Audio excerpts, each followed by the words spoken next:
Oh iya, untuk teman-teman yang belum follow Instagram saya, bisa follow Instagram saya. Karena di Instagram saya juga memberikan postingan-postingan tentang kesehatan, kemudian juga membuka tanya jawab ya. Nanti kalau ada tanya jawab, silakan teman-teman bertanya di situ.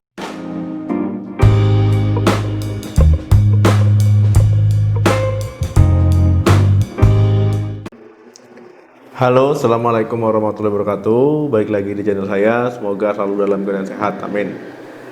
Teman-teman pasti pernah mengalami nyeri pergelangan tangan ya. Jadi nyeri pergelangan tangan ini bisa menyerang siapa saja, baik usia tua maupun usia muda, baik laki-laki maupun perempuan. Apalagi misalkan melakukan kegiatan yang berulang-ulang ya, dengan lebih menitik beratkan bagian pergelangan tangan, pasti lama-lama bisa nyeri. Kalau seandainya teman-teman mengalami nyeri pergelangan tangan ini, saya ada beberapa gerakan stretching ya, supaya terhindar dari nyeri di bagian pergelangan tangan. Ini bisa teman-teman coba di rumah karena sangat mudah sekali. Misalkan teman-teman melakukan gerakan yang berulang-ulang dengan menggunakan pergelangan tangan ya, lama-lama ini pergelangan tangan tanpa disadari bisa kaku ya, kemudian juga timbulnya nyeri. Nah, kalau seperti itu kan nanti aktivitas menjadi terganggu ya, apalagi teman-teman misalkan melakukan angkat berat, kemudian juga lama menulis, ataupun misalkan yang lama di depan komputer memakai laptop mouse ya, ataupun yang olahraganya dengan menggunakan pergelangan tangan, misalkan badminton, tenis, ataupun kegiatan lainnya. Nah, jadi supaya teman-teman terhindar masalah otot, nah tidak ada salahnya teman-teman melakukan stretching terlebih dahulu, ataupun bisa dilakukan setiap hari sebelum melakukan aktivitas. Kan sangat tidak nyaman sekali kalau misalkan hanya melakukan kegiatan sederhana, tangan teman-teman sudah nyeri. Misalkan menekuk seperti ini ya, ataupun menekuk seperti ini, ataupun memutar, kegiatan memutar yang bisa teman-teman lakukan setiap hari ya, ini jadi tidak nyaman karena hanya dengan gerakan seperti ini teman-teman sudah nyeri. Jadi melakukan kegiatan yang sederhana pun itu menjadi masalah. Nah, jadi memang harus dicegah ya, supaya tidak timbul rasa nyeri di bagian pergelangan tangan. Sepele tapi ini vital. Sepele tapi sangat tidak nyaman kalau seandainya bermasalah. Kelihatannya kan cuma di sini saja ya, tapi kalau seandainya nyeri ya, ya mau nggak mau itu pasti mengganggu aktivitas teman-teman. Cara yang pertama yang bisa teman-teman lakukan itu dengan menekuk pergelangan tangan. Pertama tangannya itu diluruskan dulu ya, kemudian ditekuk seperti ini. Nah, kemudian ditekuk seperti ini. Nah, ini teman-teman bisa melakukan gerakan ini, ditahan, hitung sampai 10 ataupun 12, kemudian dibalikkan lagi, ya diulangi kegiatan seperti itu. Nah, ini cara pertama, sederhana ya, tapi ini manfaatnya sangat besar, karena ini bisa menyiapkan otot supaya bisa bekerja ya. Ditahan ya, dari mulai lurus, tahan, ke atas, ditahan, kemudian baru ke bawah. Diulangi terus kegiatan ataupun gerakan seperti ini. Gerakan kedua dengan memutar telapak tangan ya, dengan seperti ini diluruskan, ataupun misalkan dengan posisi seperti ini. Nah, tangannya diputar. Jadi gerakan pronasi, supinasi ya, ataupun membuka telapak tangan, menutup telapak tangan. Nah, ini bisa diulangi 10 sampai 12 ataupun 3 kali 10 sampai 12. Nah, ini dilakukan sebelum teman-teman melakukan aktivitas. Gerakannya sederhana, tapi kalau seandainya teman-teman rutin melakukan gerakan ini, ya mudah-mudahan nyeri tangannya bisa berkurang, dan juga yang belum nyeri ini bisa mencegah timbulnya nyeri di bagian pergelangan tangan. Gerakan yang ketiga itu dengan menggerakkan ibu jari.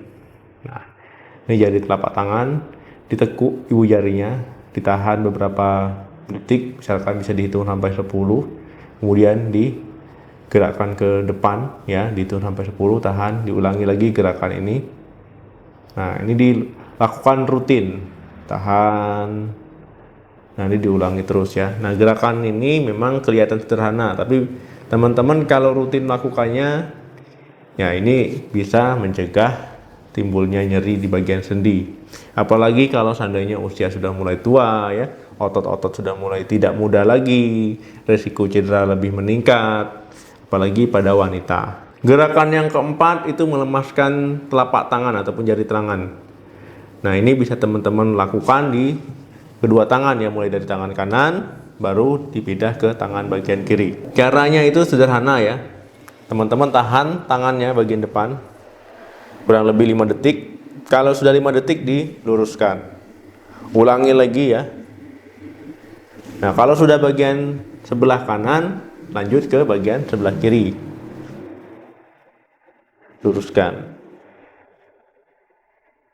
Ya, 5 detik diluruskan. Kalau sudah di bagian bawah lagi ya, ke arah bawah. 5 detik luruskan. 5 detik luruskan ya. Begitu juga di sebelah kiri. Nah, ataupun sambil menonton ini langsung dicoba ya, supaya bisa tahu dan juga bisa diingat caranya. Gerakan yang kelima itu seperti orang bertapa ataupun kayak seperti orang yoga. Jadi kaki itu disila ya, duduk bersila, kemudian tangannya di bagian dagu, kemudian diturunkan secara perlahan. Tahan 5 detik, kemudian dilepaskan. Lagi tahan 5 detik ya, 5-7 detik. Kemudian dilepaskan. Nah, lakukan gerakan itu ya bisa sampai 10 ataupun 12 kali. Mudah kan ya? Mudah, sederhana ya. Tapi memang harus dilakukan rutin. Kalau bisa setiap hari lebih bagus. Gerakan yang keenam ini dengan mengangkat meja misalkan, tapi bukan diangkatnya, cuman pura-pura. Jadi tangannya ini ditaruh di bawah meja. Di bawah meja seperti teman-teman ingin mengangkat, tapi jangan sampai terangkat mejanya. Pura-puranya saja ya, tapi memang sampai mengeluarkan tenaga lah. Itu ditahan kurang lebih 10 detik. Nah, kalau sudah dilemaskan ya seperti ini ya. Ini anggap saja meja diangkat. Nah, kemudian tahan 10 detik ya, 5-10 detik, lemaskan. Nah, kegiatan ini bisa diulang-ulang. Misalkan teman sedang bekerja, ini bisa dilakukan ya. Gerakan yang ketujuh itu dengan mengaitkan tangan. Nah, jadi ini sikunya sejajar, ini dikaitkan. Nah, ini tahan sampai kurang lebih 10-15 detik. Nah, gerakan ini bisa diulang-ulang ya. Bisa diulang-ulang banyak 10-12 kali. Nah, jadi teman-teman jangan meremehkan kalau seandainya ada nyeri di bagian sendi. Kalau dibiarkan lama-lama nanti radang. Kalau radang ya, penyembuhannya juga akan lebih sulit. Nanti kalau radang takutnya ya, jalur pesarapannya juga ikut terganggu. Nah, jadi kalau sarafnya sudah ikut terganggu, nanti penyembuhannya juga akan sulit. Kalau teman-teman misalkan sudah terkena nyeri pergelangan tangan ya, melakukan rutin peregangan tadi, tapi nyerinya tidak hilang ataupun bahkan bisa bertambah nyeri, itu tidak ada salahnya teman-teman untuk mengunjungi dokter ya, dokter umum, ataupun misalkan ke dokter saraf, ataupun misalkan nih sudah sampai kebas tangannya ya, dengan gerakan seperti ini timbul kebas. Nah, ini tidak ada salahnya itu berobat ke dokter ya, diperiksa apa sih penyebabnya, kenapa sih bisa seperti itu. Karena walaupun cuma pergelangan tangan, kalau nyeri itu nggak nyaman untuk aktivitas ya, untuk memegang sesuatu nyeri ya, itu sangat tidak nyaman. Oke teman-teman, sudah paham, bisa dicoba di rumah, misalkan baru bangun tidur ya, ataupun misalkan ingin melakukan aktivitas, ini bisa dilakukan supaya mencegah timbulnya nyeri pergelangan tangan. Ataupun yang ada nyeri ya, bisa dilakukan gerakan ini perlahan-lahan. Semoga bermanfaat, jangan lupa dibagikan dan like dan komentar tanggapannya. Sampai jumpa, salam sehat, dadah.